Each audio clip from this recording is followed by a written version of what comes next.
Bonjour, bienvenue dans ce nouvel opus du 14h42. C'est la cyberguerre entre les cyber-djihadistes qui font du cyberterrorisme sur le cyber-internet et la France a cyberpeur. Voilà, il y a des dizaines de milliers de références dans Google News quand on tape cyberguerre plus Charlie. Donc on a décidé de faire le point avec deux invités aujourd'hui. Antoine Champagne, bonjour, journaliste et cofondateur de Reflet.info, des rares sites d'information indépendants consacrés à Internet et au numérique en France. Benjamin Sontag, un des cofondateurs de la Quadrature du Net, bonjour. Et également ancien hébergeur de Wikileaks, et on verra tout à l'heure que ça a son importance. C'est une émission un petit peu spéciale aujourd'hui parce que, au lieu de se contenter seulement de discuter, on va faire un peu de fact-check, de commentaires d'actualité en regardant des extraits vidéo de ce qui s'est dit ces derniers temps dans les médias télé. On va commencer par l'affaire du piratage du Centcom, un des comptes les plus importants du Pentagone américain. L'État islamique a piraté les comptes Twitter et YouTube du commandement militaire américain au Moyen-Orient. C'est vrai et c'est en même temps incroyable. Et en plus, Daesh ironise, il diffuse les adresses personnelles des officiers devenus des cibles. Et ils disent attention, on est partout. Est-ce que le système français est aussi surveillé, protégé, ou est-ce qu'il peut être attaqué par les pirates terroristes? La cyberguerre, c'est la guerre de demain. La cyberguerre, c'est la guerre de demain. On a piraté le compte de Centcom. C'est quoi cette histoire de piratage, Antoine Champagne ? C'est rien du tout. C'est un compte Twitter qui tombe parce qu'il y a eu un phishing quelconque quelque part. Phishing. Un hameçonnage. On essaye de faire donner un mail à voilà. quelqu'un en le faisant croire « Veuillez vous connecter à Twitter s'il vous plaît ». Et la personne rentre le mot de passe, et donne le mot de passe aux pirates, entre guillemets. Et du coup, voilà, le contrôle du compte Twitter passe entre les mains du pirate. Mais derrière, il n'y a rien de dramatique. On n'est pas sur un serveur interne de l'armée américaine. Donc voilà. D'ailleurs, les documents, les adresses des militaires américains, il y avait des centaines de milliers, dont l'adresse du général Alexander, l'ancien de la NSA. Oui, alors les documents qui sont sortis étaient disponibles via Google, donc voilà, ils ont été trouvés sur Google. C'était pas des documents classifiés. C'était pas forcément des documents classifiés, et même des documents classifiés, on en trouve sur Google, il suffit de rentrer les bons mots-clés. Ouais. Par ailleurs, moi je suis tombé juste après 2001 sur un serveur de l'armée américaine qui contenait en fait toute leur base de connaissances sur la sécurisation des réseaux entre l'armée, le gouvernement, etc. Il y avait énormément de documents confidentiels. C'était absolument pas protégé, il suffisait d'un navigateur pour y accéder. Donc, en l'espèce, le piratage, il a duré un quart d'heure. Au bout d'un quart d'heure, le compte était réactivé sur le Centcom. Et beaucoup de bruit pour rien. Bien sûr, comme d'habitude. Mais ça sert, en fait. Ça sert, évidemment, c'est le FUD. FUD. Fear, Uncertainty and Doubt. Donc peur, incertitude et doute. Voilà, et donc ça permet après, bien entendu, aux militaires ou enfin à tous les gens qui ont besoin de budget, de dire attention, il faut qu'on se défende contre les cyberpirates, la cyberguerrilla, etc. Alors c'est qui a grossi le truc? C'est les militaires, c'est les médias, c'est... Les deux, mais d'ailleurs l'émission d'aujourd'hui pose question sur la presse, parce que finalement on nous parle d'une cyberguerre en nous disant c'est grave. On fait, je ne sais plus combien, tu as décompté d'articles.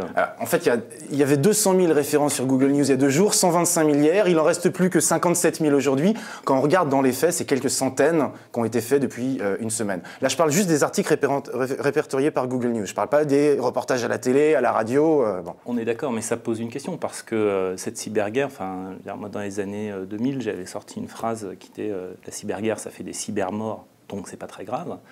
Franchement, avec ce qui s'est passé, avec ce qui se passe en Afrique en ce moment, ou même d'autres choses, on parle d'Ebola, on en fait toute une histoire, c'est 4 ou 5 000 morts, peut-être 6 000. La rougeole, tous les ans, c'est 700 000 morts. Personne n'en parle, c'est moins vendeur. Donc la cyberguerre, c'est le piratage du compte Twitter du Centcom. T'as déjà 3 mots-clés qui... C'est très vendeur, ouais. Et donc du coup la presse en fait des tonnes, alors qu'en fait on devrait parler d'autre chose. Et bien précisé, c'est pas les ordinateurs du Centcom, c'est pas les serveurs du Centcom, c'est juste la plaquette publicitaire du Centcom. Un quart d'heure. On va passer à un deuxième extrait, cette fois-ci c'est LCI, à propos de cette campagne de piratage de sites web français lancée suite au massacre à Charlie Hebdo. Cette cyberguerre, pourquoi on en parle? Eh bien parce que depuis quelques jours également, des sites français sont tombés par centaines. C'est sans précédent. Le compte du Mémorial de Caen, la Fondation Jacques Chirac ou encore le Centre de la mémoire d'Oradour-sur-Glane. qui ont été piratés par des personnes l'État islamique. qui se revendiquent de l'État islamique. C'est évidemment un vrai sujet et c'est pour ça qu'on a choisi de vous en parler ce soir dans la newsroom.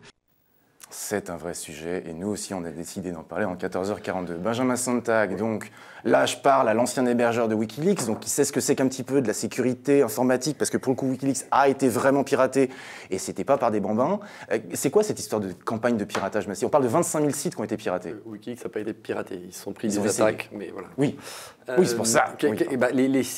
En gros, rien de nouveau sous le soleil pour les professionnels du métier. Tous les hébergeurs qui font un peu de masse d'hébergement, ils savent, tous les jours, ils se font pirater des sites web. Pourquoi? Parce que ces sites web font tourner des logiciels. Le plus connu dont on entend parler ces temps-ci, c'est WordPress, Drupal, ces choses-là. Joomla. Ces logiciels ont des failles. Ces logiciels permettent de publier des articles sur les sites web et ils ont des failles logicielles, comme tous les programmes informatiques, ils ont des bugs qu'on corrige en général assez rapidement, mais tout le monde ne met pas à jour son logiciel. Et donc tous ces sites, ces milliers de sites et ces dizaines de milliers de sites, pas forcément des institutions d'État, ça peut être le blog, ça peut être mon blog, ça peut être ton blog, ça peut être n'importe quoi, et y compris des sites de médiathèques, de mairies, s'ils ne sont pas mis à jour, ils ont des failles de sécurité. Et il y a des gamins, il n'y a pas d'autre mot que ça, des gamins dont le passe-temps favori consiste à aller chercher ces sites web et à aller exploiter ces failles de sécurité. Depuis le massacre à Charlie Hebdo, il n'y en a pas eu beaucoup plus que d'habitude. Peut-être un petit peu, allez, il y a un petit pic parce que les gars ils se sont dit allez, on a un sujet d'actualité fort, on va en chercher plus que d'habitude, on va en trouver plus que d'habitude. Matériellement, je veux dire, c'est une histoire de tuyaux, on en met plus d'un côté, on en a plus de l'autre. Et donc ils ont passé plus de temps à chercher ces failles, ils en ont trouvé plus, ils en ont piraté plus. Mais c'est au hasard, c'est-à-dire qu'ils n'ont pas cherché particulièrement à attaquer le site de d'ailleurs, on le voit, c'est la fondation Camp. Jacques Chirac. Alors, en l'espèce, j'ai fait du fact-checking, j'étais sur Zone H. Et Zone H, c'est le site de référence où ces pirates informatiques publient des captures d'écran des piratages qu'ils ont faits. Et c'est pas du tout l'État islamique, ce sont des gens qui se revendiquent comme musulmans et qui sont opposés aux caricatures du prophète. Donc c'est pas Daesh, c'est pas l'État islamique. Et c'est pas nouveau. Et quand on revient l'historique, on remonte l'historique de ces pirates, on s'aperçoit que, effectivement, en décembre dernier, ils s'étaient attaqués à Israël, ils s'étaient attaqués en soutien aux Palestiniens, pour dénoncer l'occupation du Sahara occidental par le Maroc, pour dénoncer la guerre par les États-Unis. Et là, depuis une semaine, effectivement, c'est dans le cadre de l'opération France contre Charlie Hebdo, mais c'est effectivement pas du tout nouveau. Et à l'inverse, on a aussi des Anonymous, par exemple, des Anonymous, donc des gens qui se revendiquent d'une autre mouvance, on va dire, et qui vont faire l'inverse, c'est-à-dire qu'ils vont attaquer d'autres sites, un peu au hasard aussi, et qui, quand ils vont tomber sur des trucs un peu croquignoles, ils vont dire ah bah ça, on l'a fait pour tel sujet politique. Mais c'est juste une histoire de profiter du Antoine Champagne. Oui, il y a deux choses qui m'ont intéressé ces derniers jours sur ce sujet-là. Un, c'est qu'effectivement sur Zone H, tu regardes la liste des sites et tu vois qu'il y a par exemple une pizzeria qui a été j'ai vu un pâtissier, piratée, une pizzeria, un pâtissier, donc on voit. J'ai vu 460 collèges et lycées du Calvados. Bien sûr, le problème, c'est que c'est. Et ça, c'est repris dans la presse, notamment la presse PQR. Oui, parce que c'est du mass defacing, c'est-à-dire qu'ils piratent un serveur web qui lui-même en héberge une centaine ou 200, etc. C'est un serveur sur un ordinateur, il y a 100 sites web, donc avec un bouton, les 100 sites web tombent. Grosso modo, c'est ça. Et du coup, en fait, on arrive à des trucs qui n'ont aucune logique, entre guillemets, politique. C'est-à-dire que si tu dis c'est une cyberguerre contre Charlie ou quelque chose comme ça, tu t'attends à ce que ce soit le site de Charlie ou des sites de presse qui soutiennent Charlie. Là, des pizzerias ou des bon. Et l'autre chose, c'est le patron. Il n'y a pas de site sensible qui a été piraté. Pas trop. Et de toute façon, enfin, je veux dire, c'est probablement un hasard. Parce que c'est lié à un logiciel, comme le disait Benjamin, et donc voilà, c'est ce logiciel-là qui tournait sur cette machine. Et l'autre truc intéressant, c'est que le patron de l'ANSSI a lui-même dit au FIC que c'était proche d'un non-événement. Oui, alors l'ANSSI qui est en charge de la cyberdéfense en France, c'est un militaire, Guillaume Poupard, il a déclaré que c'était comme de faire des graffitis sur... Jean-Marc, ils ne sont pas en charge de la cyberdéfense, ils sont en charge de la sécurité des systèmes informatiques d'État. C'est beaucoup plus, c'est pas cyber machin, il faut arrêter aussi, on reproche souvent aux médias de la sécurité des systèmes d'information. C'est la sécurité informatique. C'est un mot, c'est ennuyeux comme mot, mais il faut utiliser les mots. Sensibilise, bon. Voilà. C'est pas cyber, s'il te plaît. Il faut arrêter avec cyber, t'as raison. Et donc, il a dit qu'il a comparé ça à des graffitis sur un mur et que c'était un non-événement. Oui, mais attention, parce que les graffitis sur un mur, c'est une amende, alors que le graffiti sur un site web, c'est plusieurs années de prison, le maximum. Donc il y a un petit problème quelque part dans la loi en France depuis très longtemps. Et qu'accessoirement, un graffiti sur un mur, ça risque de coûter plus cher de l'effacer que de remettre à jour le logiciel. Il suffit d'appuyer sur un bouton pour remettre à jour le logiciel. Possible, ça dépend, mais c'est dépend. possible. Bon.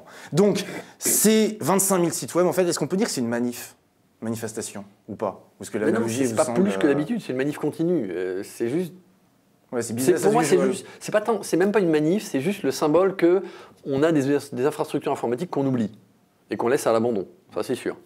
Quand Avec on voit des gens dont le métier, normalement, de mettre à jour voilà. les logiciels pour qu'il n'y ait pas de faille de sécurité, qui ne l'ont pas fait. Et ce qui est étonnant, c'est qu'on parlait tout à l'heure de l'armée américaine qui aurait été piratée. En fait, on voit qu'il n'en est rien. À l'inverse, on voit qu'il y a des médiathèques qui ont été piratées en masse parce qu'il y avait toujours un serveur avec 400 médiathèques. Donc il y a 400 médiathèques qui sont fait pirater. Moi, ça me choque beaucoup plus. Pourquoi? Parce qu'une médiathèque, ça contient notamment la liste des livres qu'ont loués les gens. Et ça, c'est un peu comme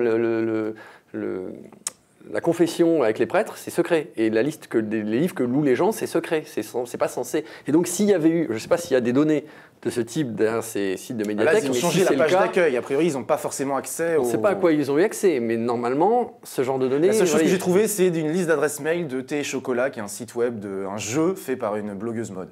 Voilà. Non mais il y a quelque chose que j'essaye de faire passer depuis des années aussi, c'est qu'il ne faut pas avoir peur de ce que l'on voit ou de ce que l'on connaît en termes de piratage informatique. Il faut avoir peur de ce que l'on ne sait pas, ce que l'on n'entend pas.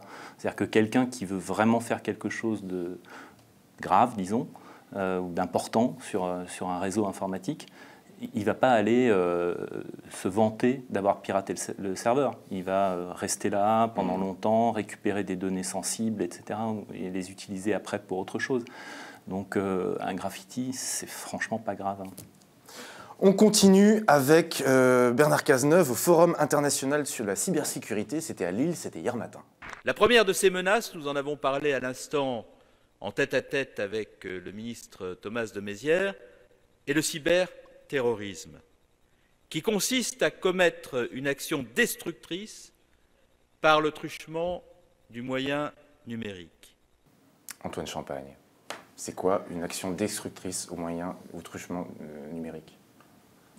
Je pense qu'à un moment ou à un autre, on va parler de cette centrale iranienne qui a été piratée. Stuxnet, bon. Mais avant d'en venir là, où sont depuis... il faut remonter un peu en arrière. À la fin du bloc de l'Est, les agences américaines de renseignement, les militaires, se retrouvent avec un ennemi quasi unique en moins. Donc il faut quand même justifier des budgets d'une manière ou d'une autre pour conserver ces budgets existants. Donc arrivent les cyberterroristes. C'est pas un truc qui date d'hier. À l'époque, ils parlaient du Pearl Harbor numérique. Voilà, le Pearl Harbor numérique, etc. Il faut se protéger du Pearl Harbor numérique. Il fallait absolument se protéger des hackers, qu'on n'appelait peut-être pas encore au tout début des cyberterroristes, mais très vite, ce mot est venu dans le langage courant. Donc ça permettait de justifier des budgets en disant on a besoin d'argent, on a besoin d'argent. Ok. Depuis cette époque-là, depuis la fin des années 90, est-ce qu'on a vu des dizaines de centrales nucléaires exploser? Est-ce qu'on a vu des distributeurs d'eau voir leur réseau d'eau perturbé? Est-ce qu'on a vu des centrales électriques s'arrêter? Est-ce qu'on a vu les signaux de... Une. C'est l'affaire Stuxnet. Pour résumer, c'était en Iran, une centrifugeuse. Des centrifugeuses qui ont explosé. Qui ont été ralenties, en fait. Qui ont été... endommagé. Endommagé. Voilà. Et en fait, on a découvert quelques années après que c'était une opération qui avait été pilotée par les services de renseignement américains et israéliens, semble-t-il, parce que l'argent, le budget nécessaire et le niveau de technicité de ce virus informatique était tel que ça ne peut être le fait que d'un État ou de plusieurs États et de gens apparemment extrêmement compétents. Ou d'un groupe organisé. Une grosse industrie aujourd'hui peut avoir un truc comme EDS ou je sais pas ou Microsoft ou Apple, ils ont les moyens de faire ce genre de choses. Il ne faut pas oublier, il y a beaucoup d'entreprises qui ont des moyens à l'échelle d'un État. On a eu un autre cas en décembre, apparemment une centrale en Allemagne. C'est pas une centrale, c'est un haut fourneau en Allemagne qui a été lui aussi piraté, mais aussi de la même façon que Stuxnet, c'est-à-dire pas par Internet. Ce qui, quelque part, rassure, parce qu'on se rend compte que ces équipements, enfin, c'est ce qu'on appelle les SCADA, c'est-à-dire les équipements matériels. Les SCADA, c'est les logiciels qu'on fait tourner sur des systèmes industriels. Donc, les centrifugeuses iraniennes, donc les fours des hauts fourneaux. Mais qui ne sont pas connectés à Internet, mais qui sont connectés à un réseau informatique. En l'occurrence, là, ni dans le cas allemand, ni dans le cas iranien, ils étaient connectés à Internet. Ils ont fait rentrer en Iran une clé USB pour ça. En Allemagne, c'est pareil. Il y a eu un hameçonnage à nouveau, c'est-à-dire l'ingénierie sociale, ce qu'on appelle. C'est-à-dire qu'ils ont eu quelqu'un au téléphone, dans le fourneau, et qu'ils ont dit « Ah oui, c'est important, on a besoin du mot de passe de machin ». Et de là, ils ont pu rentrer physiquement dans les locaux et avoir un mot de passe valide pour aller injecter un virus qui a détruit des équipements et qui a obligé à l'arrêt de ce haut fourneau en Allemagne. Donc c'est un deuxième exemple qu'on a où les outils informatiques sont utilisés pour commettre des destructions dans le monde réel, on va dire. Mais c'est du sabotage. C'est du sabotage. Et pourquoi il y en a si peu ? Vu que ça fait tellement d'années qu'ils en parlent tellement. Parce qu'il y a quand même des niveaux de sécurité, c'est de la sécurité en profondeur, ces systèmes-là. C'est pas évident. Des SCADA, on en trouve connectés à Internet. Nous, on avait trouvé dans nos balades. Un moteur de recherche qui justement répertorie tous un certain nombre de... alors ça, mais pas forcément. On avait trouvé un peu par hasard, sans doute, chez Reflet, enfin bref, c'était un système de chauffage en Asie, enfin bref, donc qui était accessible via Internet et pas protégé. Mais ça requiert, enfin, ce genre de concept de cyberguerre ou de cyberattentat, quelque chose de vraiment construit qui vise à détruire l'économie d'un pays, ce dont nous parle Cazeneuve, ce dont nous parlent les militaires américains depuis des années, etc.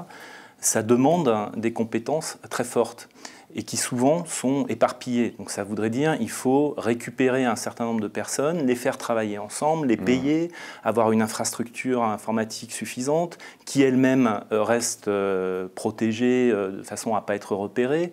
Ça devient quasiment impossible. C'est plus simple de procurer une Kalachnikov, rentrer à Charlie Hebdo, buter des gens. Bien sûr. Là, on fait bien évidemment. C'est ce qui a eu lieu. Bien évidemment. Et par ailleurs, faire travailler ces diverses compétences ensemble, c'est pas évident non plus. Il y a quelques startups qui arrivent à le faire. Enfin, pour citer une start-up qui travaille justement dans les armes entre guillemets offensives pour pouvoir faire des piratages. Il y a une société encore française ou peut-être plus, Vupen, qui fait ça. Mais qui a annoncé le 31 décembre s'exiler aux États-Unis. Voilà. Bon, ils n'ont pas trouvé en France quelqu'un pour les racheter. À Singapour. À Singapour et peut-être un peu aux États-Unis aussi. Ouais.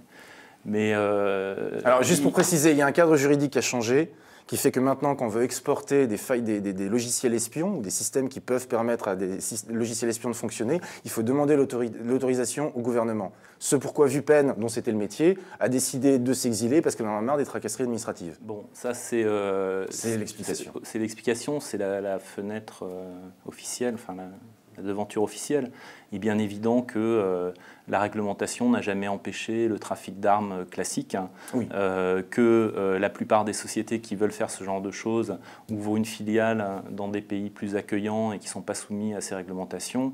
On l'a vu avec, tu connais bien, Amesis, qui est allé se mettre... Donc Amesis, qui est cette entreprise qui avait conçu un système de surveillance massive de l'Internet pour Kadhafi. Voilà, et qui a ouvert une filiale ailleurs pour être plus tranquille. Mais alors, si je comprends bien ce que vous êtes en train d'expliquer, c'est que ces compétences-là, pour arriver à faire ce genre d'action destructrice au moyen des outils numériques, c'est de la compétence. Enfin, c'est capable. Il y a des États qui sont capables de le faire, éventuellement quelques entreprises, mais pour l'instant, les terroristes ne sont pas capables, ne sont pas au niveau. Ils ne sont pas au niveau, ils n'ont peut-être pas la volonté non plus. Moi, ce que je constate, c'est que nos élus, et nos pas élus d'ailleurs, M. Cazeneuve, M. Valls, ils passent leur temps à nous parler de cyberterrorisme. Je n'en ai pas vu l'ombre du coin de l'oreille. C'est des terroristes, des vrais, on en a vu plein, qui ont des armes, qui sont organisés, qui ont des réseaux. Et Internet, ce n'est pour eux, de ce qu'on en voit, qu'un outil de communication comme un autre. Si on les bloque d'Internet, ils vont utiliser des réseaux parallèles. Si on les bloque de ces réseaux, ils vont utiliser la poste, comme ils le font encore aujourd'hui. Et pourquoi ? Est-ce que sous prétexte qu'ils utilisent la poste, on va ouvrir tous les colis et tous les courriers ? Non. Pourquoi Internet devrait faire exception ? C'est une vraie question qu'aucun élu n'a réussi à nous répondre. D'ailleurs, ça ne stoppera jamais le fait de contrôler de manière totale, si c'était possible, Internet, ça ne bloquera jamais le terrorisme. Je vais faire plus que la déchéance de nationalité ne risque d'empêcher un terroriste de passer à l'acte. Mais on peut faire un parallèle qui n'en est pas un, mais si tu prends la dernière guerre mondiale, on avait l'armée allemande qui occupait le pays, avec des gens qui étaient quand même assez tendus, les Allemands de l'époque, et qui considéraient les résistants comme des terroristes. Bon. Ces gens-là, ces résistants, ils ont continué, même avec les Allemands partout, à se procurer des armes, faire des faux papiers, attaquer des trains, enfin faire sauter des rails, attaquer quelques commandants de tour pour libérer des camarades qui étaient emprisonnés, torturés. Ça a fonctionné. Ça fonctionnera toujours. Il suffit que quelqu'un arrive à péter un plomb quelque part dans son cerveau et passer à l'acte. Alors, pour des raisons, après on peut dire que les résistants avaient une raison de le faire, des terroristes qui ont attaqué Charlie n'en avaient évidemment pas. Ils en avaient d'autres. Et là, pour le coup, c'était pas du cyberterrorisme, c'était du terrorisme. Il y a des vrais morts. Du vrai terrorisme, quelqu'un qui veut passer à l'acte, y arrivera toujours. Le problème, c'est de savoir pourquoi il passe à l'acte. Alors, cyberterrorisme, ok, ça non plus, ça n'existe pas. Maintenant, on va passer à un endroit où il y a des terroristes, les réseaux sociaux. Comme je vous le disais, les groupes terroristes qui nous ciblent sont très actifs, et vous le savez, sur les réseaux sociaux, Facebook, Twitter, YouTube, tout en maintenant des canaux de transmission plus traditionnels, comme les forums djihadistes. Alors, à ce titre, Anonymous, qui a lancé une opération Charlie Hebdo la semaine dernière, a fait fermer plusieurs centaines de comptes Twitter supposés être proches des djihadistes, ainsi que le forum de Ansar al-Haq, qui était un des principaux forums de discussion francophones pour des fondamentalistes musulmans, ce qui peut poser un certain nombre de problèmes, notamment en matière d'enquête. Mais Benjamin, comment tu vois ça, ces explosions sur les réseaux sociaux des terroristes? Non, il n'y a pas d'explosion. Il y a toujours eu des sites de gens qui voulaient s'organiser pour faire quoi que ce soit un club de foot local ou des djihadistes ou des terroristes ou de quelque nature que ce soit. Internet n'est que... Il faut se rentrer de ça dans le crâne une fois pour toutes. Je pense que les auditeurs d'Arrêt sur Image sont au courant déjà de ça, mais redisons-le, Internet n'est qu'un média de plus et n'est qu'une vision en plus du monde dans lequel on vit. C'est pas une vie en soi, Internet. Les gens qui font des choses sur Internet, ils ont aussi une vie réelle à côté, et tout ça, ça se mélange allègrement. Donc s'il y a des forums avec des djihadistes, c'est parce qu'il y a des djihadistes. S'il y a des gens que ça intéresse, c'est parce que ça les intéresse. S'il n'y avait pas Internet, ils seraient intéressés autrement, et ils iraient échanger des fanzines comme on le faisait dans les années 80. Donc Internet n'est pas... Le problème, c'est qu'on le met comme cause d'eux, alors que ce n'est que le média qui. Et donc voilà. Sachant donc, que dans la radicalisation des terroristes de la semaine dernière, comme de Mehdi Nemmouche, comme de Mohamed Merah, rien n'indique que c'était Internet, par contre c'était en prison qu'ils se sont radicalisés. D'ailleurs, c'est un truc qui me choque moi le plus profondément, c'est qu'on en parlait sur France Info il y a quelques jours avec des camarades de la Quadrature, où on expliquait que au Baumettes à Marseille, la prison des Baumettes, il y a 1900 détenus dans une prison de 1300 places. Qu'est-ce qu'on fait des 600 personnes qui sont en surcharge dans cette prison? Et ça n'intéressait pas les chroniqueurs avec qui on discutait sur France Info. Alors que la vraie question, elle est là. Non, il disait oui, on va parler des 152 personnes dont parlait Manuel Valls, qui étaient les gens radicalisés en prison, qui sont actuellement en prison et qu'il faut mettre de côté. Mais non, pendant ce temps-là, il y a des milliers de citoyens en prison qui sont dans des prisons surchargées, qui sont la honte de l'Europe et du monde, nos prisons françaises, et on n'en fait rien. Donc, en fait, ce que je vois, c'est que nos élus regardent le petit bout de la lorgnette des terroristes sans se dire qu'il y a des raisons plus graves et plus larges, qui sont les enfants oubliés de la France, qui sont les prisons surchargées, qui sont les collèges et les lycées où il n'y a pas assez de profs en banlieue. Enfin, si on ne regarde pas ces vrais problèmes, on peut regarder le petit bout de la lorgnette, mettre des œillères et dire on va aller censurer Internet. Pourquoi? Parce que ça fait peur aux élus. Parce que c'est l'application de la liberté d'expression. Fermer le compte d'un djihadiste qui poste des vidéos sur YouTube d'égorgement ou qui se félicite des attentats de Kouachi, pour toi c'est de la censure? C'est pas une question de censure, c'est est-ce qu'on applique le droit? Et je suis conscient et je suis OK avec le fait qu'il y ait des limites à la liberté d'expression en France. La question c'est, on voit depuis les attentats de Charlie, il y a eu je ne sais combien de procès et des gens qui ont pris je ne sais combien d'années cumulées, d'années de prison pourquoi? Pour avoir fait des blagues de gamins. Quand tu dis appliquer le droit, c'est quoi tu parles de la responsabilité du fait que Twitter est une entreprise américaine et le fait que demander à Twitter... Ça j'ai pas de problème avec ça. S'il y a des phénomènes qui sont clairement illégaux, s'il y a une décision d'un juge qui dit ce compte doit d'accord, fermer, il faut que ce soit une décision d'un juge. Une justice. C'est pas aux opérateurs d'Internet de décider quand il y a un doute, d'ailleurs la loi française, la loi pour la confiance sur l'économie numérique de 2005 est très claire là-dessus, un hébergeur ne se doit d'enlever un contenu que si on lui a signalé et qu'il est manifestement illicite. Alors la pratique sur Twitter, c'est pas de retirer un contenu, c'est de fermer un compte. Voilà, il faut qu'il y ait plusieurs contenus manifestement illicites. Ce qu'on voit, c'est que ça remet sur le tapis le statut des hébergeurs. Et à la Quadrature, c'est un sujet qui est assez chaud, c'est que Twitter, YouTube, Facebook, tous ces réseaux sociaux effectuent un filtre. Et finalement, ils censurent a priori certains contenus, puisqu'on voit que Twitter ou YouTube va automatiquement bloquer certaines vidéos ou certains contenus. Ils bloquent des comptes, et ça, souvent, sans qu'on ait besoin de leur signaler le manifestement illicite. Donc normalement, d'après la LCN, ils ne peuvent plus se prétendre être hébergeurs, mais éditeurs de contenu, donc responsables. Et pas responsables de quel contenu. Responsable de publication d'un journal. Exactement. Alors que la responsabilité des hébergeurs, c'est pas du tout comme un directeur de publication d'un journal, il n'a pas de responsabilité sur le contenu, seulement quand on le prévient. Et que ce contenu est manifestement illicite. Une diffamation, des limites un peu borderline de la liberté d'expression à la française, c'est jamais manifestement illicite. Si on parle de pédophiles, de nazis, de choses très très graves ou d'incitation au crime, éventuellement. Mais quand on parle de faits qui, pour un citoyen français qui n'est certes pas censé ignorer la loi, mais quand même, c'est très vaste, si c'est un peu ambigu, l'hébergeur, normalement, il n'a pas le devoir de supprimer le contenu. Éventuellement, il saisit le juge, il dit bon, là...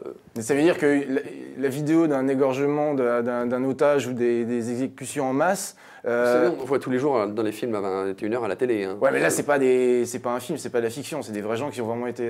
Mais surtout, ça rejoint ce que tu as dit tout à l'heure, c'est que en termes d'enquête, à mon sens, c'est complètement contre-productif. C'est-à-dire que si on part du principe que ce qu'on a lu dans les documents Snowden est vrai, bon, je pense qu'il y a quand même une grosse part de vrai.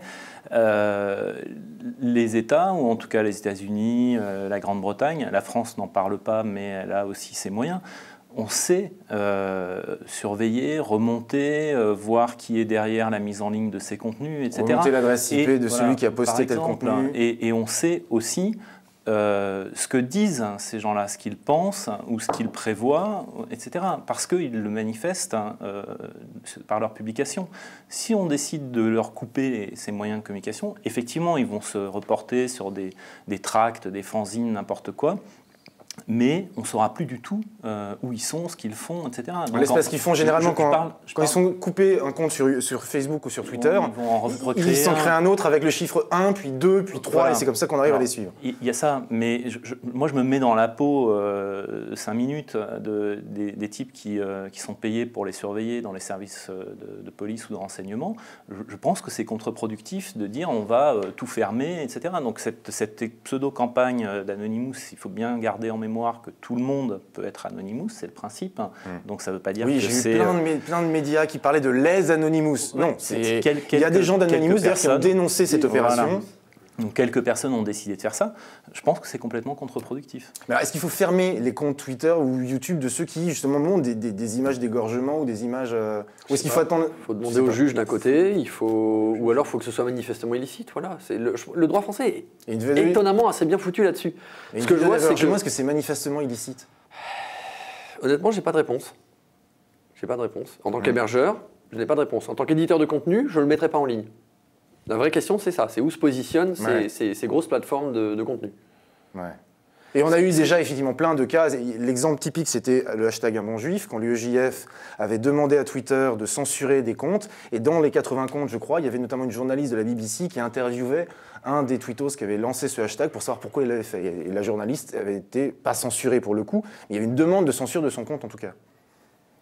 Comme quoi, la censure automatisée n'est jamais une bonne solution. Et si on ajoute à cet argument, enfin si on reprend l'argument d'Antoine sur le fait que ça bloque les enquêtes, très clairement, utiliser sa liberté d'expression et même en abuser va toujours faire moins de mal que d'effectivement tuer des gens ou d'effectivement égorger les gens. Et si on veut remonter ces tueurs et ces égorgeurs, il faut les laisser parler quelque part pour pouvoir réussir à avoir suffisamment d'informations et suffisamment de preuves pour remonter leurs traces.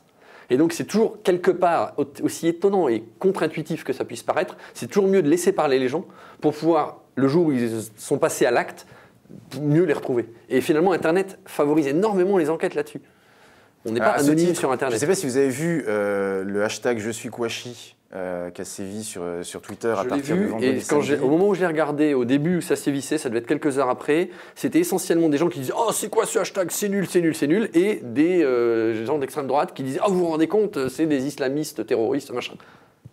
C'est 80% des messages que j'ai vus sur ce hashtag-là. C'était assez... Bon, bah moi, je suis en train de préparer une chronique là-dessus. Et en fait, ce qui s'est passé, c'est que le hashtag a été lancé le vendredi par une étudiante marocaine qui voulait faire de l'humour. C'était une blague. Alors, c'est une blague. Elle s'est fait traiter de tous les noms, crève en enfer, sale pute, etc. Donc, elle a retiré le tweet. Mais ensuite, ça a été repris le lendemain matin par réellement des gens qui se revendiquent de l'État islamique. Ensuite, à midi, ça a été une armée de robots. C'est là où j'ai découvert que des gens proches de l'État islamique créent des robots. Et en fait, c'est pas des vrais soldats de l'État islamique, c'est vraiment des robots logiciels. Où là, ils ont fait une déferlante de tweets. Et ensuite, à partir de 13h30, 14h, on a commencé à voir des gens de la réacosphère, de la fachosphère, arriver à faire remonter le hashtag avec leur pas d'amalgame, c'est-à-dire qu'ils ont un hashtag pas d'amalgame qui permet à tous les gens de la réacosphère ou de la fachosphère de pouvoir s'informer, se réinformer sur tous les gens qui disent non, non, il n'y a pas d'amalgame entre les terroristes et les musulmans. Et après, c'est parti et ça a explosé avec Louis Alliot, Marion Maréchal Le Pen, Florian Philippot le samedi après-midi, qui dénonçaient le fait que les autorités et que les médias complices n'en parlaient pas. Et effectivement, ensuite, ça a fini dans la presse et tout le monde est persuadé qu'il y a eu un déferlement de haine djihadiste avec le hashtag Je suis Kouachi, alors qu'en fait, il y a eu un déferlement de gens qui étaient scandalisés et notamment énormément de gens proches du Front National. Ce qui nous manque, c'est de garder la tête froide dans ces moments en tant que médias et d'inviter nos amis journalistes à garder la tête froide et à analyser un peu le sujet avant de faire des gros papiers là-dessus. Alors ça, c'est aussi pour ça que je voulais faire l'émission, parce que moi, quand j'ai vu qu'il y avait autant de milliers de références à la notion de cyberguerre et que la quasi-totalité des articles ou des médias qui parlaient de ce qui se passait en ce moment sur Internet, à savoir des adolescents qui piratent des comptes Twitter, ou qui piratent des sites web en utilisant des failles de sécurité qui sont connues depuis des mois ou des années. Des gens, on ne sait même pas si c'est l'État islamique qui a piraté Cencom, ils se sont fait croire qu'ils étaient de l'État islamique, ils ont fait croire qu'ils avaient piraté des ordinateurs avec des documents sensibles, mais en fait, ça n'en était pas du tout. Et en face, des politiques, moi je ne sais pas comment vous l'avez perçu, mais mercredi dernier, Manuel Valls, à l'Assemblée nationale, il donne 7 jours à Bernard Cazeneuve pour trouver des solutions aux problèmes posés par les réseaux sociaux. Moi j'ai une solution. On fait comme les Norvégiens. Quand ils ont eu leur attentat, ils ont dit on va répondre aux terroristes avec plus de bonté et plus de démocratie.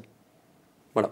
C'est ce qui s'est passé avec Je suis Charlie. Et c'est ce qui s'est passé. Non, alors c'est ce qui s'est passé énormément du côté des citoyens. Sur rappelle Twitter, dans la rue. Comme dans toute manif, il y a toujours un petit groupe de salauds qui viennent juste pour casser et défendre leurs propres agendas. Bah là, les salauds, ils étaient à l'avant de la manif. Ok. Vous voyez de qui je parle. Voilà, rapidement, ça a dégénéré en réutilisation politique. Et aujourd'hui, on voit la réutilisation politique, c'est plus de sécurité, plus de sécuritaire. Des lois, comme dirait Manuel Valls tout à l'heure, il y a une demi-heure, il y a 2 heures, dans son speech, il ne veut pas faire des lois d'exception, il veut faire des lois exceptionnelles. Merci. Mais là, tu fais référence en fait au massacre de Breivik, où il y avait, je ne sais plus quel responsable danois, qui avait dit la punition pour ce terroriste, ce sera plus de démocratie, plus de paix, plus de tolérance. Tout à fait. Ouais. J'ai pas vu jusque-là le moindre... J'ai souvent entendu Manuel Valls parler d'apartheid, c'est ça, dans notre pays, pour dire qu'il y avait des zones où c'était une espèce d'apartheid, où il y avait des personnes qui étaient vraiment en détresse et qui avaient besoin d'aide, et qu'on ne s'occupait pas d'elles. J'ai rien vu dans les plans que M. Cazeneuve, évidemment ministre de l'Intérieur, ou Mme Taubira, ou M. Valls, le Premier ministre, j'ai rien vu dans leur plan qui va dans la direction de s'adresser à ces gens-là et d'essayer de les aider. Voilà. Et, par contre, Internet, oui. Ça, tu sais ce qu'ils ont fait, les Norvégiens, pour promouvoir la paix et la démocratie? Je n'ai pas approfondi plus que ça. Il y aurait une enquête à faire, nos amis journalistes. Antoine? Enfin, je ne sais pas, ça pose un peu une question, c'est que, en fait, sans parler d'Internet, mais en tout cas, le web est arrivé en 94-95 en France. On est en 2015. Et aujourd'hui, il y a 3-4 députés qui comprennent comment ça marche, ce qu'il y a derrière, les implications sociologiques, etc. Et les autres, on a l'impression que c'est quelque chose d'un peu flou pour eux, de nébuleuse inquiétante. Pour les aspects techniques de ces piratages dont on a parlé, on peut faire le même reproche à la presse, c'est-à-dire qu'en fait, les journalistes qui commentent ces piratages n'ont pas la moindre idée de ce qu'il y a derrière. Techniquement, ils ne savent absolument pas de quoi ils parlent sur ce coup-là. Ils relayent une dépêche, le discours commun de toute la presse. Cette diabolisation. Oui, mais c'est un peu pathétique. On diabolise généralement ce qu'on ne connaît pas ou ce qu'on ne comprend pas. Donc, c'est un peu inquiétant. On est quand même en 2015.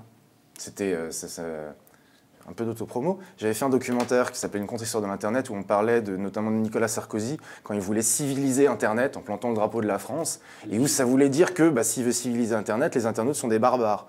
Et donc être perçu comme un barbare par quelqu'un qui n'est pas du tout sur Internet et qui veut coloniser ce territoire, j'ai l'impression qu'on est un petit peu dans cette vision-là. J'avais fait un article il y a quelques années où je disais qu'on est un peu les bougnoules de la République, ou ceux qui habitent de l'autre côté du périph'. À chaque fois qu'on nous regarde... On ne se laisse pas faire, du tout. La Quadrature s'organise, il y a des citoyens autour de nous, voilà, on essaye de promouvoir des idées positives, ce qu'on appelle nous un agenda positif, quelque chose, des réformes du droit d'auteur, des réformes de la protection des libertés. C'est quelque chose qui déplaît, Internet déplaît aux politiques depuis le début. Pour plein de raisons, mais l'une des raisons évidentes, c'est que ça donne la parole au peuple, si on peut appeler ça comme ça, aux gens. Les gens peuvent s'exprimer et faire remonter leur avis, ce qui était plus difficile avant. Donc ça leur plaît pas, de toute façon. Donc, Pour en revenir aux mesures annoncées, Manuel Valls, mercredi dernier, somme Cazeneuve de trouver des mesures pour résoudre ce problème par rapport aux réseaux sociaux. Hier, au FIC, Cazeneuve annonce 6 mesures. On va sensibiliser tous les policiers et les gendarmes aux cybermenaces. On va renforcer le permis Internet en CM2. On va donner un peu plus de moyens aux policiers, aux services de renseignement pour surveiller la menace djihadiste. Et puis, il a déclaré hier, et vous verrez le reste dans le compte-rendu du Conseil du gouvernement qui avait lieu ce mercredi matin. Donc aujourd'hui, ce matin, on a regardé la conférence de presse de Manuel Valls, et où on a un plan renforcement du dispositif de lutte contre le terrorisme en 6 points. Je vous le fais très court. 2680 emplois supplémentaires consacrés à la lutte contre le terrorisme, essentiellement dans les services de renseignement. Et puis en dernier, on a le point 6, renforcement de la surveillance des communications et de l'Internet des djihadistes, renforcement des moyens dédiés à la surveillance du djihadisme, intensification du travail engagé avec les opérateurs de l'Internet, y compris dans le cadre européen. Alors, soit Cazeneuve n'a pas trouvé de solution au problème, soit Valls s'est aperçu qu'il n'y avait pas vraiment de solution au problème, parce que là, ce que disent un certain nombre de spécialistes du terrorisme, c'est qu'ils embauchent beaucoup de gens. Oui, c'est pas mal finalement. Parce que le problème aujourd'hui, c'est qu'on voit avec les documents Snowden qu'on avait de l'écoute, on a toujours d'ailleurs de l'espionnage de masse des conversations de tous les citoyens. Toi, moi, par les services de renseignement américains. Par les services américains, mais qui collaborent. Par d'autres pays, on n'est pas forcément d'accord. Par le GCHQ, la France en profite par la bande. C'est l'équivalent de la NSA. C'est les Britanniques. Et tout ça, ça collabore. On est des alliés, on échange. Il y a du troc entre les différentes agences. Ce que je veux dire, c'est qu'on fait de l'espionnage de masse et ça ne marche pas. On se rend compte que les frères Kouachi ont été suivis, ils n'ont plus été suivis. Pourquoi ? Parce qu'ils n'avaient pas les forces humaines, des hommes, pour les suivre. Les frères Kouachi, oui, mais après, les frères Kouachi ont été écoutés pendant des mois et des mois. Leur mise sur écoute téléphonique a cessé parce qu'ils ne disaient rien d'intéressant. Ils parlaient de leur trafic de fringues, mais bien évidemment, ils préparaient peut-être déjà leur attentat, mais ils n'en parlaient pas au téléphone. Et c'est pour ça qu'il faut plus d'hommes pour éventuellement suivre de près les gens les plus radicaux, les plus nombreux. Là, ce qu'expliquait Manuel Valls ce matin, c'est que grosso modo, il y a 3000 personnes en France qui sont surveillables ou surveillés par les services de renseignement. À des degrés divers, donc on n'est pas obligé de suivre les 3000. Il faut savoir que pour suivre une personne 24/7 avec une bonne équipe, c'est au moins une vingtaine d'individus payés plein temps pour réussir à le suivre de manière sûre. Entre 10 et 20. Voilà. Mais ouais. Enfin, on a une divergence sur ces histoires d'écoute massive en France, mais si tu lis le papier du Canard aujourd'hui, il est assez intéressant parce qu'il donne quelques infos sur la surveillance en question qui va être mise en place. Donc, en l'occurrence, il cite un certain nombre d'applications, Skype, etc. Machin. Mais il y a un projet, donc il y a eu aussi l'annonce d'un projet de loi sur le renseignement qui va être déposé en mars ou en avril, qui est préparé depuis des mois par Jean-Jacques Urvoas. Voilà.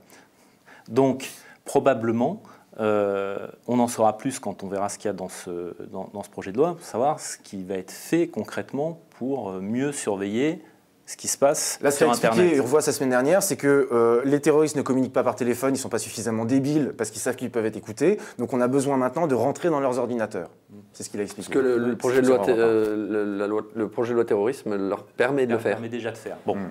Et donc on va en savoir un petit peu plus, mais comment est-ce qu'on va faire pour, du jour au lendemain, en France, se mettre à écouter des conversations Skype ou d'autres applications. Comment on fait? Est-ce que techniquement, enfin, c'est une collaboration avec les alliés. Ça, je pense que si dans le cadre d'une enquête, ou pas, parce que Microsoft collabore. Oui, Skype, c'est Microsoft aujourd'hui, il faut le Bien savoir. sûr. Et depuis que ça a été racheté par Microsoft, c'est écouté massivement. Ce n'est plus distribué du tout. Mais pour mettre en place une infrastructure qui permet ce genre de choses, pas que Skype, mais d'autres applications ou d'autres protocoles de communication, il va falloir investir. J'imagine que ça n'existe pas, hein, comme dit Urvoas, comme dit... Le problème, c'est que ça existe. Voilà, et que c'est justement tellement massif qu'ils ont des volumes de données dont ils ne savent plus quoi faire. Sauf que surtout, c'est... alors, on parlait tout à l'heure de vocabulaire. Là, on a parlé pendant des mois, avec l'histoire de Snowden, etc., on a parlé de choses d'écoute allégale. C'est une sorte de sabinière pour dire... illégal, c'est voilà, illégal. c'est pas illégal, c'est pas légal, c'est allégal. Pour moi, ça ne veut rien dire, ça veut juste dire illégal. Donc, l'écoute de masse, après, il faudrait qu'on se mette d'accord sur ce qu'est écoute de masse. Je ne parle pas d'une écoute totale de toute la population 24 heures sur 24, mais une écoute très large, plus large que ce qui est permis légalement. Grosso modo, on ne sait pas aujourd'hui s'il y a des systèmes qui ont été faits pour que toutes les télécommunications de Français vers la Syrie sont interceptées. On peut le dire comme ça. Possible, mais il n'y a pas de cadre juridique clair. Il n'y a pas de cadre juridique clair pour pouvoir faire ça. Simplement, probablement, on verra, peut-être pas, mais je pense que dans le projet de loi qui va arriver, on va juste rendre légal quelque chose qui était illégal. Donc on va pouvoir utiliser quelque chose qui était déjà utilisé, sauf que cette fois ce sera légal et donc on pourra dire ok c'est bon, on le fait tranquillement. Et donc les terroristes auront gagné parce qu'on aura des projets de loi qui rendront légal le fait d'écouter les conversations de à peu près n'importe qui sans contrôle judiciaire, parce que la Commission nationale de contrôle des interceptions de sécurité que M. Urvoas préside, c'est 3 personnes dont 2 parlementaires, donc excusez-moi mais ils ont le temps de rien contrôler du tout. Alors j'ai cru comprendre que M. Urvoas s'invitait à ce que cette Urvoas a annoncé qu'il allait demander qu'il y ait une vraie moyens et que ce soit une nouvelle autorité indépendante avec des vrais moyens de contrôle. Des personnalités qualifiées, voire des responsables de la CNIL. Avec des vrais moyens de contrôle. Comment? Avec lui dedans, bien sûr. Non, parce qu'il a demandé également à ce que les parlementaires ne soient pas dans cette autorité indépendante pour justement que ce soit vraiment une autorité indépendante et que donc le sénateur et le député n'en fassent plus partie. Ce que je vois, c'est que donc les terroristes ont gagné puisqu'on va se mettre à écouter tous azimuts les conversations privées des Français dans des frontières qui seront probablement assez floues et que pendant ce temps-là, on a dans notre droit français toujours pas de peine pour les gens qui portent atteinte à la liberté d'expression. C'est-à-dire, il n'y a pas d'article de loi dans le code pénal qui dit si vous portez atteinte à la liberté d'expression d'autrui, c'est tant de prison, tant d'amende. Et par ailleurs, il ne faudrait pas trop oublier que l'article 12 de la Déclaration universelle des droits de l'homme dit qu'on a droit à la sécurité de ses correspondances privées. Et que voilà, on a le droit d'avoir des correspondances privées. Enfin, je veux dire, on peut aussi se mettre à mettre un type DRG dans tous les. Ça n'existe plus, les RG. Oui, enfin. SRT. Ex-RG, donc SRT. On peut en mettre un dans chaque bistrot pour écouter les conversations dans les bistrots. On peut mettre quelqu'un à la poste qui ouvre et ferme toutes les lettres. Enfin. J'ai mon bingo qui me dit qu'on est arrivé à 42. Messieurs, je suis. Merci. Merci. On se revoit dans 15 jours. À bientôt.